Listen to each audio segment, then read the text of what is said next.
Immerse yourself in the lives of the BYU Cougars. This is Deep Blue. This is Deep Blue with Jason Shepard. Thanks for tuning in for a new episode of Deep Blue. This is the show where we get to know the person behind the number that you see on the field or the court.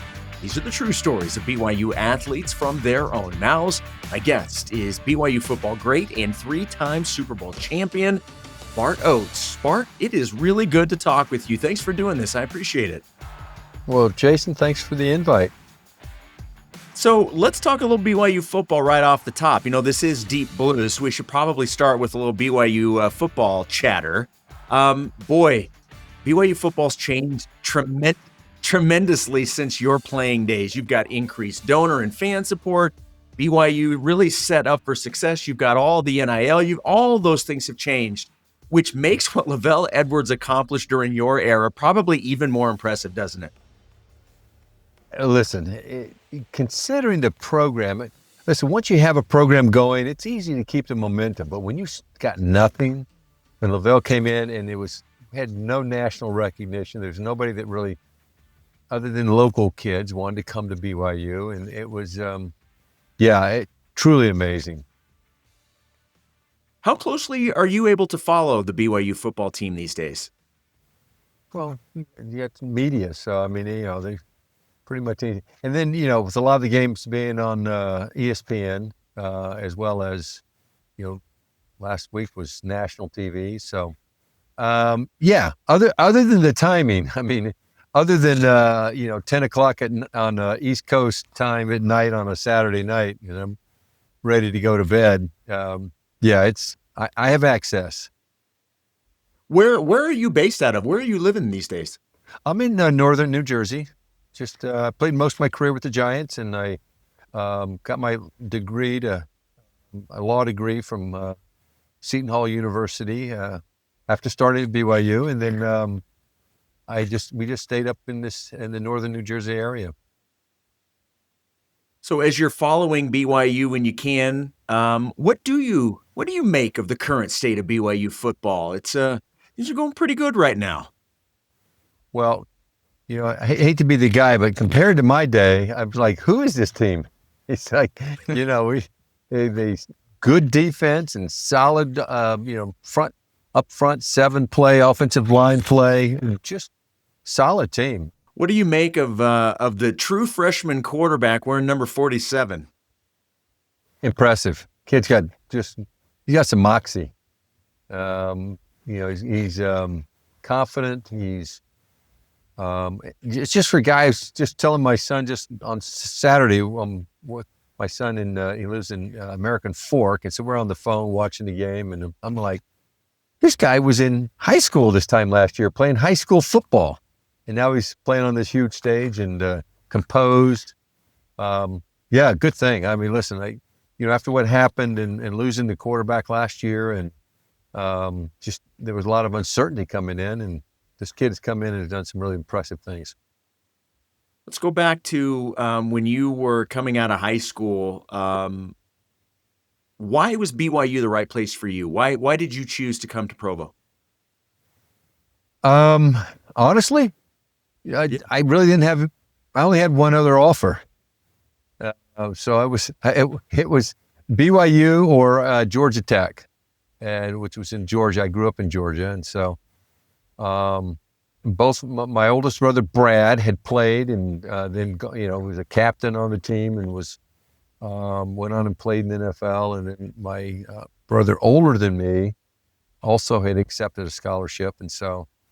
I was the third and probably least athletic of the group, so I was happy to kind of just even have something at that point. What was your impression when you got there? Was it an overwhelming situation for you, or were you able to kind of ease in pretty quickly? I was so far. It was so far above what I was used to, or coming out of a little bitty school in Southwest Georgia, and then I remember sitting there with Brad Hardesty, and he was a freshman the same time as me, and were sitting on the bench early on, during camp, and we're looking at all these varsity guys, and it's like, oh my gosh, I think we're in the wrong place, man. They were bigger, they were stronger, they had attitude, there was mocks. I mean, it was something that a little kid, naive kid from Southwest Georgia just hadn't seen before. After your freshman year at BYU, you chose to serve a mission for the Church of Jesus Christ of Latter-day Saints in Nevada. Was that always the plan for you, or was that something that you decided went right before you left? What was the decision process like for you? It was in an era, right, in the early 80s. Actually, I'm sorry, it was late 70s. And so mission was, guys were, but it wasn't one of these. It wasn't as, this is an obligation. It was like, it'd be good to go on a mission. And some of the guys did, but a lot of the guys didn't. And, LaVell was supportive of it, but he wasn't one that was saying, no, you need to go. I think in my case, he was happy I did, because I was just I wasn't a mature, freshman. I wasn't a kid that was going to play much. And so that was an advantage for me of going out. And so after my first semester, I, went to put my papers in, and as you mentioned, got called to the Nevada, Las Vegas mission. It was, for me, physically, it was good. And obviously from an emotional, a spiritual maturity standpoint, it was even better. Safe to say that you still feel the blessings probably to this day from making that decision? Oh yeah. Yeah. There was, so I was a freshman, and the starting center was a sophomore. So he had 2 more years, Christensen. And so I left, and who they brought Trevor Matich in the year I left, and he was a backup as a freshman. Actually, it was the second year, and so he backed up, and then he and I came back as a return missionary sophomore. He came in as a true sophomore, and I wound up winning the starting position. He was good. Basically, did the same thing, said, "Let me go for," because I had 2 years left, and he said, he went on a mission, wound up coming back the year after I left, and wound up having an awesome career. You were at BYU during some of its best seasons, and honestly, laying the foundation for BYU. You were part of that group that laid the foundation for what it would be over the next, decades. How aware were you of what you guys were doing, not just at BYU, but in college football? When you're in it, are you even aware of that? No, you're not. You're in the moment. Just as Coach Pataki has said, it's like, we live in the moment. You don't try to think about what's going to happen or what could happen. It's like, this is what I have in front of me. We got this. This is who we have next week. It's whether it's New Mexico, whether it's San Diego State, whether it's Hawaii, et cetera. It's the old WAC, Utah. It's like you stay in the moment, and that's the only way you can really survive and do well. You can't control what might happen in the future. You can't control what others do. All you can do is, this is what we're going to do. And so LaVell did a great job of really keeping us focused that way. Yeah, we had some pretty unique, some pretty good talent when you talk about McMahon, and then followed up with Steve Young. And, we had, those are the guys that I centered to, their quarterback. Yeah. And so, the defense was getting better, but we had a lot of games where there were a lot of points. They looked more like basketball games than did football games. You mentioned Jim McMahon. What was your relationship like with him? We came in the same year. Loved the guy. I mean, just competitive, just at everything. Especially on the field, and he never backed down, never intimidated. It didn't matter what the situation was. He always felt he was going to make a play, and we're going to win the game. I remember being a situation where we go, oh man, that was, well, I just want to get this thing over with and get home, man. This tough loss. It never happened. We wouldn't let that happen. Yeah. Give me your recollection and your memories of the 1980, the Miracle Bowl. We won.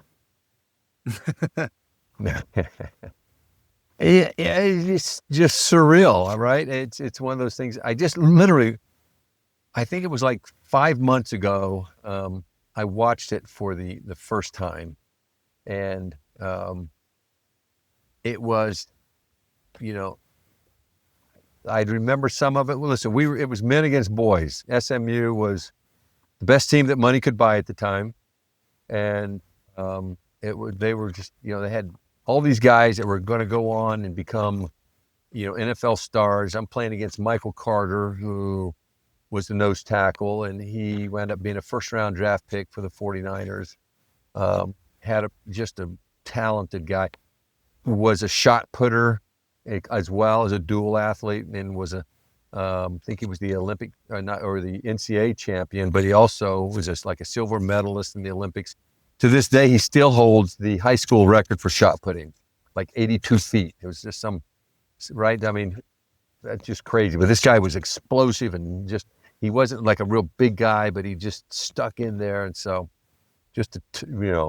for me we didn't see that kind of talent in the WAC. And he was, and I think that happened in a number of positions. So yeah, that was something that we had to be very cognizant of. Okay, so you had obviously moved on to your professional career by the time BYU won the '84 national championship. But as I had mentioned before, you were part of laying the foundation for what would become that season and future seasons. How much pride did you take in seeing the Cougars stand atop college football in '84? I loved it. I mean, we were, so when you're playing, professionally, I first went to the USFL because I wasn't going to be a very high draft pick. So I was able to parlay that into, an NFL career. But, when you're with the guys, your teammates, so there's always that back and forth. And, you're playing with guys that came from the Big Ten or the SEC or the Pac-10 and, with, nationally ranked teams and guys that played for the national championship. And, we won it in '84, right? And so I'm sitting there. So by the time I get to the NFL, I'm like, guys, I'm part of that discussion. We've been pretty good there. When did you realize, and we'll get into a little bit later, your decision, you go to the USFL and then ending up in the NFL. When did you realize that you were good enough, though, to play at the next level, whatever that next level was? Probably 5 or 6 years after I got to that next level. I was a guy that, I wasn't, like I said, highly recruited. I had one other offer to go to college. I had, I was going to be 7th, 8th, 9th round draft pick in the NFL. There were a lot of good players. I was not big. I wasn't that fast. So the USFL worked out really well for me. I learned to become a better run blocker. I was for a team that's what we did. We were run blocking. We were a running team.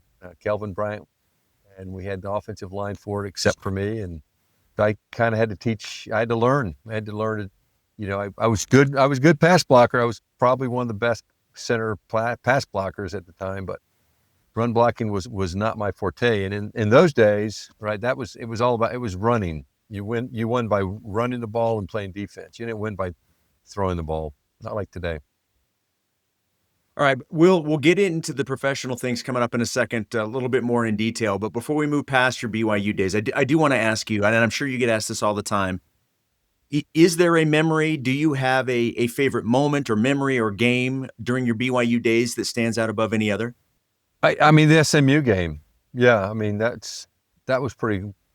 I mean, because at the time, we were supposed to win. So on a given Saturday, when we were playing, whether, I'm playing at Colorado State, I'm playing New Mexico, we're playing Utah.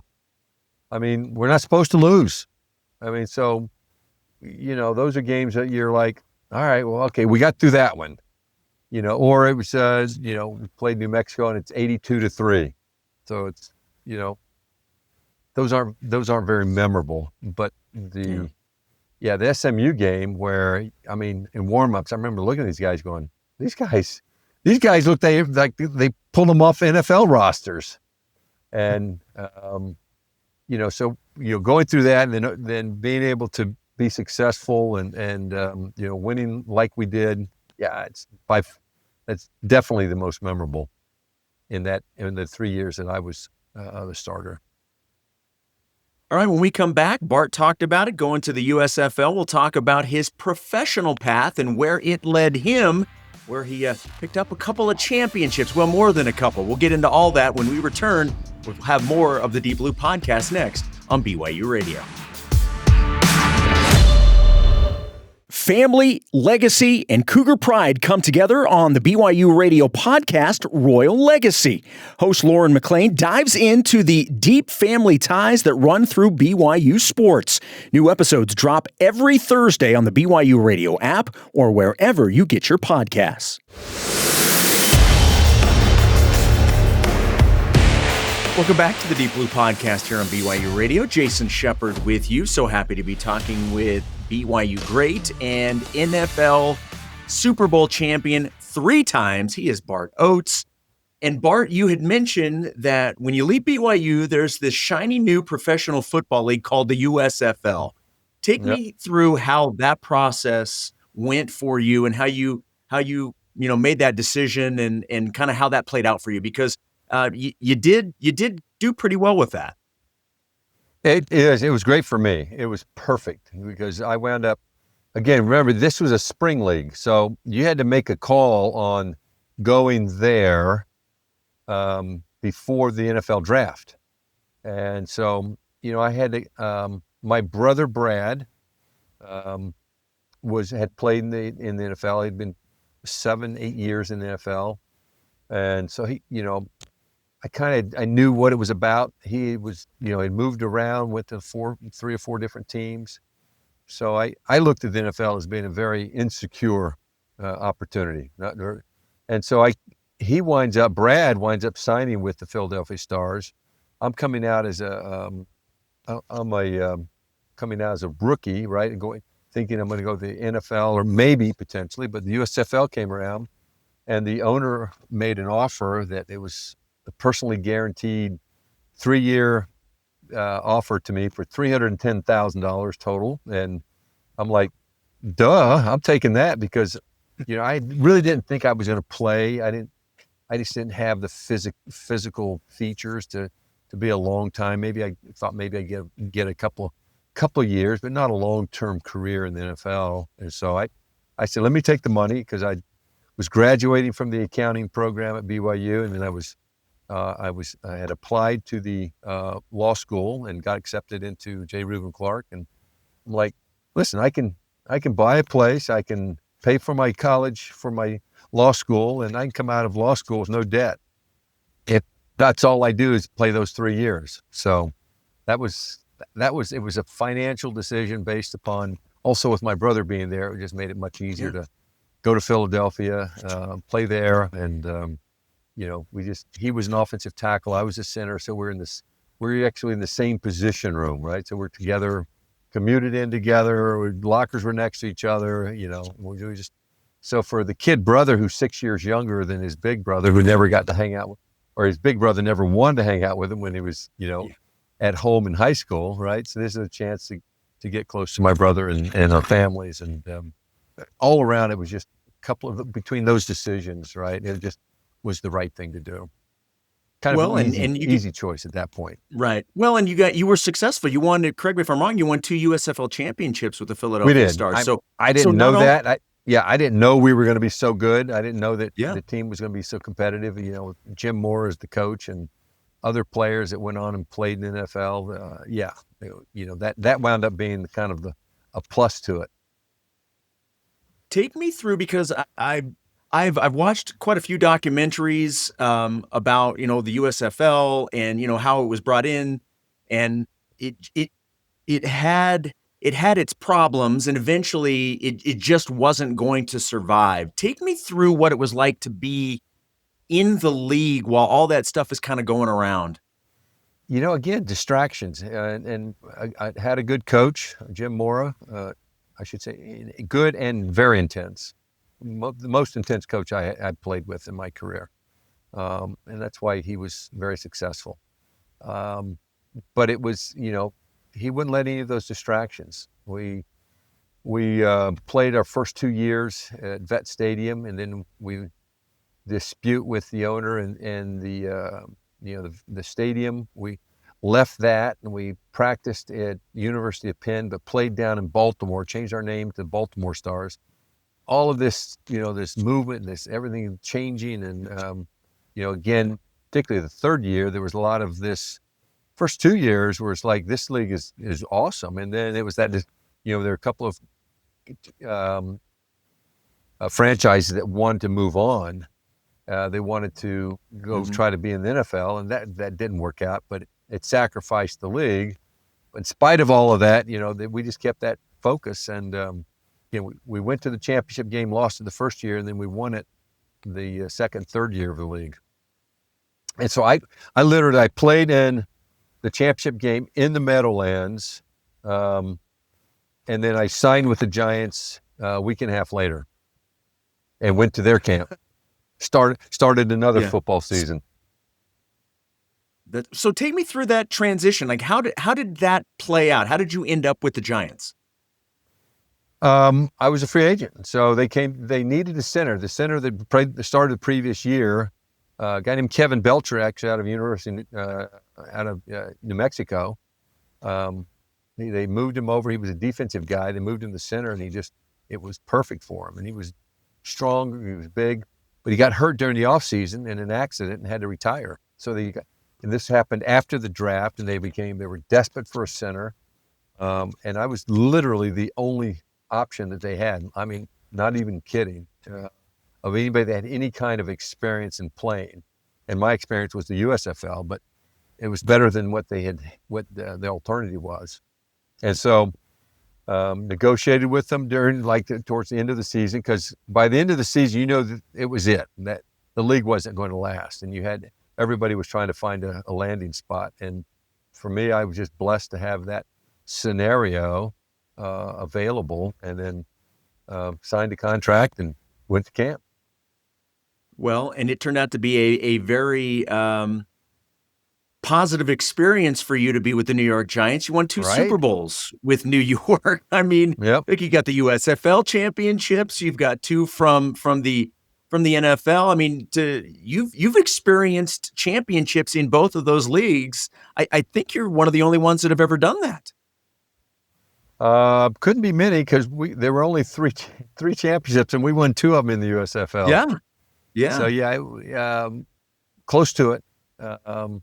It was. I was, again, I mentioned earlier, I was blessed. I was in the right place, the right time, and I was able to take advantage of those opportunities. Just going to the Giants at a time when they were lousy before I got there. I mean, like, really bad. They were. They were just bad. And so for years, I mean, we're talking about for like 15, 20 years, they were like non-playoff, and they just had made the playoff the year before and was starting to get better, had the Lawrence Taylors and we had Harry Carson, a really solid defense. Phil Simms is the quarterback, and, we kind of redid the line. I was like one of the last pieces of that in 85, and then we won it in 86. That was able to, come in and I added, I was just saying, all right, this is what I do. And so like I said, I was decent at the pass blocking. I just, I still struggle. I worked at my run game every day. And we were a running team. Parcells was a guy that didn't like throwing the ball unless he had to. He wanted to win a game by 3 points and not 30 points. So we weren't going to throw up very much. And if we got a lead in the fourth quarter, we were just going to run it. And defense knew it. And it was just, you just pick it up and you've got to execute. One of the things that really stands out to me about your football career is all of the people that you were around and able to learn from. Because obviously you had LaVell and you talked about your USFL head coach, and then the fact that you've got Bill Parcells as your head coach in the NFL. And I understand he was on the other side of the ball, but Bill Belichick was part of that staff, and Lawrence Taylor and Phil Simms, all of those guys. How did the people around you help mold you throughout your professional career? Because you had been mentored and tutored by some of the greats. It was interesting because it's not an easy, when you say molded, I'm thinking it's more like it's like square peg round hole. Those edges have to come off, and they just keep pounding until it, you either adapt to it, become rounded, or you're not going to make it. So it was not easy. It was difficult. It was a struggle. I mean, BYU was a struggle. The USFL was a struggle. The NFL was a struggle. And I think it wasn't until probably my 5th or 6th year in the NFL that I, started to feel comfortable. I think I had 6 years in the NFL. I wound up going to my first Pro Bowl of the 5 Pro Bowls I went to. And so I think I started to feel more comfortable at that point, my abilities and what I could do, and being competitive. And it's just a matter of having that experience. What were the circumstances that saw you leave New York for San Francisco? They drafted a kid. I came in, so my rookie year, I think I was 28, because I on a mission, 3 years USFL. They wound up drafting a kid about 5 years later in the first round to replace me. My contract was up, his was up. He'd backed me up for 5 years. Great kid, Brian Williams, a good friend. And so it was his turn. He was younger, he was stronger, he was bigger, one of these Big Ten guys out of Wisconsin. And I was ready, as a matter of fact. 9 years had started for the Giants. Or rather 8 years I'd started for the Giants, and then 9 years. And then I had played, 3 years in the USFL. So I'm 12 years in, and I'm like, my body's feeling it. And I'm kind of ready to just take a back seat going, I'd love to be on scholarship, just be a backup for a couple of years. I'd never experienced that. So that's what I wanted to do, but the general manager wanted me to take a big pay cut.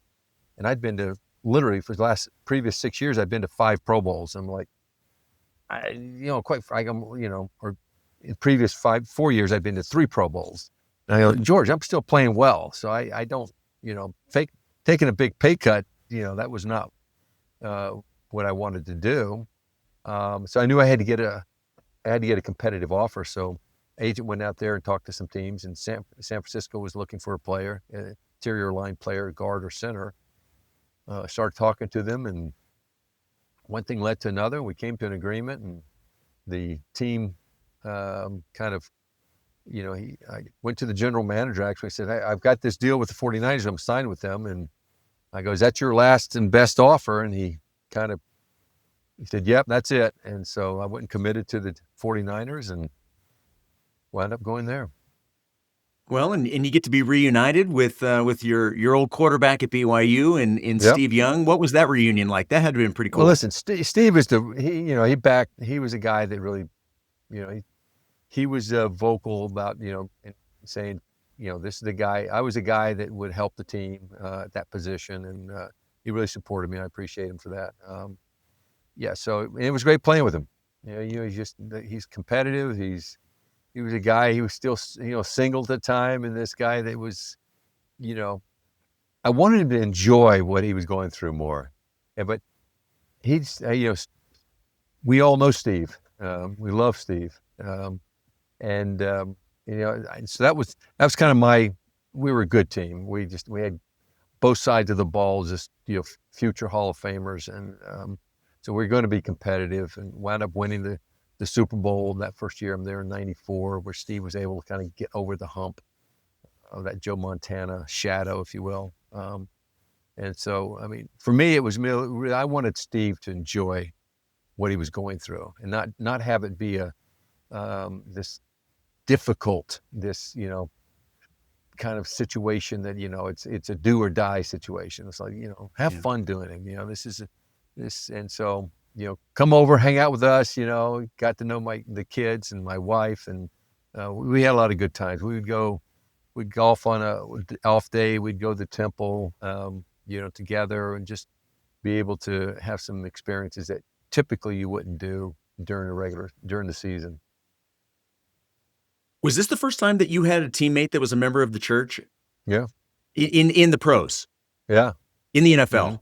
Mm-hmm. Yeah. Well, I had my brother. I had my brother right. in the USFL, but I didn't for the Giants. There were never had an LDS guy on the team. They didn't draft any BYU guys when I was there. How did you handle being a member of the church in the NFL world? I never found it difficult. It was who I was.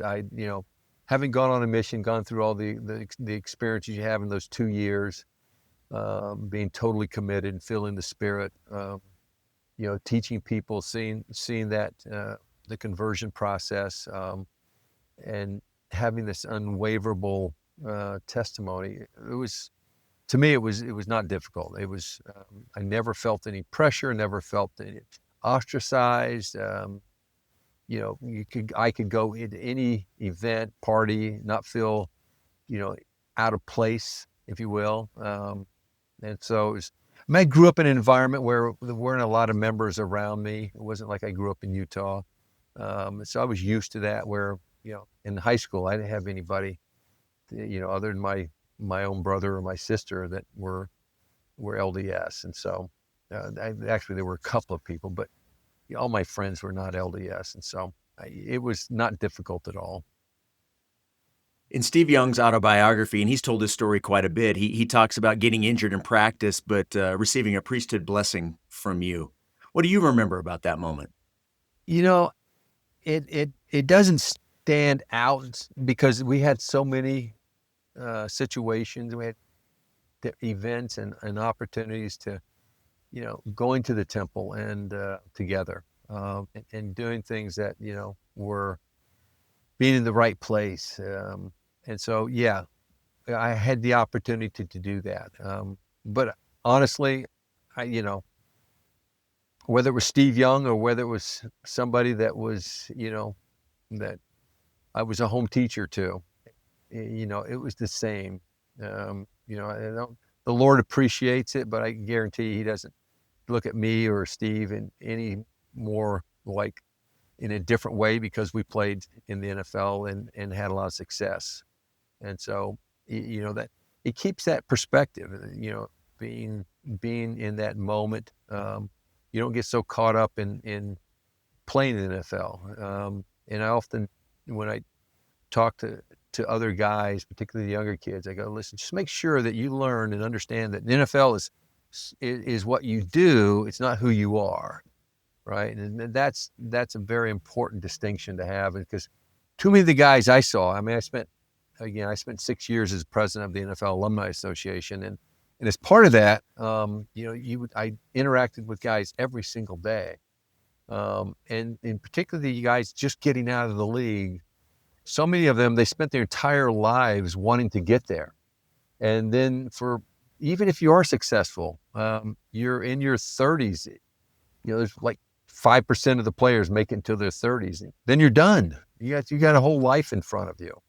So it's so important to have that perspective that, and the church and the gospel helps, and that testimony really helps give you that guidance, so that you don't get so caught up in both the winning and the losing, right? The highs and the lows, and it allows you to stay in a much more even keel. When the time came that you decided that you're gonna hang up the cleats, is that an easy decision or was it a hard decision for you? I was ready. No, I was my 14th year. I was going to just do 1 year at San Francisco, but we won, and the last thing I wanted to do is have those guys go win one right after I left the team. And so I came back for 1 more year, and we didn't win it, and it was time physically and family wise to to say, let's move on. I wasn't making, millions. You make hundreds of thousands, you make good money, but it's not the type of money you make today where you're like, I'm going to get one more year out of this. It was time to move on. I was practicing law already. I was at a law firm in northern New Jersey. And so it was time to take that next phase. What is day-to-day life like for you these days? What's keeping you busy? I do some work with my son. I've got he's got a roofing company. We help him there. I also have a not-for-profit that I work with called CIT International. I still practice law. I help players. In particular, one of the things I really like doing is helping guys understand what benefits former players, the benefits. I did that, working as the president of the alumni. Now that I can now work with players more hands-on and helping them really understand what they have available to them, what they qualify for. So, and then enjoying my grandkids. Got 5 grandkids with my 6th one coming next month, and so just life is good. I'm very blessed. Last thing, Bart, before we let you go, and can't say thanks enough. This has been fantastic. I do want to ask, when you look back on your football career and life in general, when you put those two things together, what role did BYU play in that? So we wouldn't be talking if I hadn't been there. It'd been completely different. Had I not gone to BYU and stayed in Georgia, probably wouldn't have gone on a mission. The trajectory would have changed completely. So it's, I don't know so much about whether football or not, but that's really inconsequential as to, what I think, eternal, from an eternal perspective, what's that path look like? And BYU has certainly helped me along that eternal journey that we are all undertaking at this point in our existence. Well, Bart, thank you so much for doing this. I really do appreciate it. You are a fantastic representative of both BYU and of as a member of the Church of Jesus Christ of Latter-day Saints. Cannot thank you enough. I hope you enjoyed it, because I certainly did. Thanks for doing this today. I appreciate it. Jason, thanks. It's been a pleasure going down memory lane a little bit here. Yeah, well, it's always fun, and I know Cougar fans appreciate it. So just again, thank you very much. You bet. All right, that's our guest, Bart Oates. My name is Jason Shepard. Ben Hall produced this episode. Deep Blue senior producer is Cleon Wall. You can download and subscribe to Deep Blue on all podcast platforms, or find all episodes on the BYU Radio app. Deep Blue is a production of BYU Radio.